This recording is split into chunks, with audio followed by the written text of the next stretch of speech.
A few weeks ago, I talked to you about my ants, specifically a colony of ants that I keep in a home ant farm, which my patients sometimes look at with curiosity. It seems a bit odd, but in reality, there's a whole undercurrent of silent myrmecologists, or myrmecophiles. We are legion. Well, anyway, after losing my kitten, lost in the sense that she passed away, not that I misplaced her, I decided to dedicate myself to these creatures. It might seem like a downgrade, I realize, but nevertheless.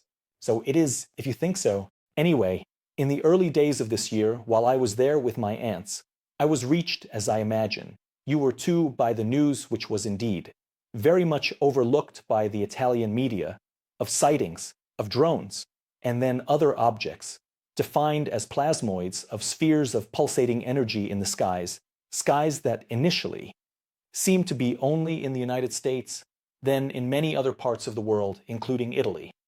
Now, I'm not here to discuss the truthfulness of these reports.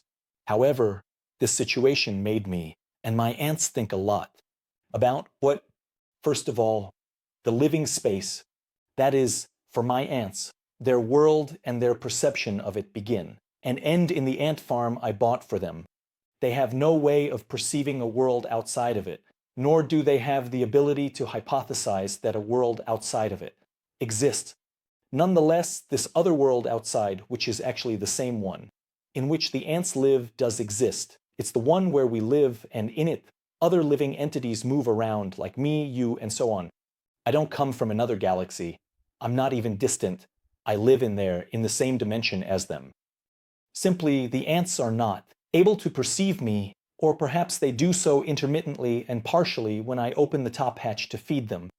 But it is quite certain that their speculation of reality stops at what they are able to understand, from what they can perceive. Secondly, my role.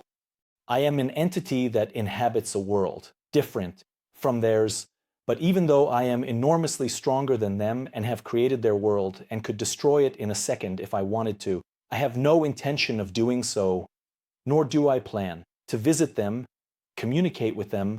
I'm not interested. Of course, I'm not interested also because I'm not able to do it. That is, even though I am intelligent, I hope a little, and even though I am observing their movements from afar, I am not able to understand their life. I am not able to find a way to communicate. So communication ends up being a lack of interest. I appear in their skies, they perceive I don't know what of me. And if they do, they only perceive a small part without having the possibility to truly understand my overall form. And my world, which is actually their same world, is a dimension coexisting with theirs, which they cannot perceive.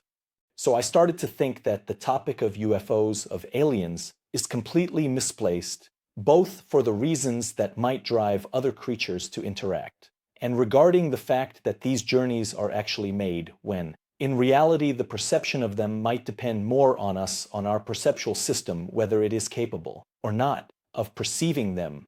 In short, who said that the nature of what is perceived as UFOs is its complete nature and not part of a whole that we cannot or are unable to perceive in its complexity. The impression is that the way we are made, our nervous system, is what prevents us from understanding the situation for what it is. The nature of this entity might not be material like ours, but could be, for example, a molecular, atomic, or energetic configuration different from what we are used to perceiving. So these speculations of mine might seem a bit crazy. In reality, precisely for this reason, these reflections of mine made me feel much less alone, thanks to the interview given by physicist and science communicator Michio Kaku, who interviewed Nobel Prize winner Steve Weinberg on the topic of the multiverse and asked him to explain in a very simple way what the multiverse is. Well, the Nobel Prize winner told him, so think about the radio you might have in your living room. How many stations are there in your living room right now? Hundreds of radio waves.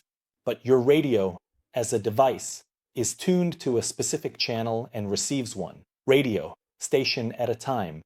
Now, replace the radio stations with electrons, meaning matter, which are waves governed by quantum mechanics, and think about how many there are in that same space. A lot. but you are made to be tuned to one frequency. That's what the multiverse is. That's the nature of our reality. Mine, yours, just like that of ants. You don't have to go into space to see aliens, added the Nobel Prize winner, this Nobel Weinberg. They are in your living room, it's just that you can't perceive them, and maybe they can't perceive you either. In short, remember this, to give you an idea of how much our reality is based on our perceptual system. Remember that light doesn't exist. That is, we live immersed in a dark universe, pitch black.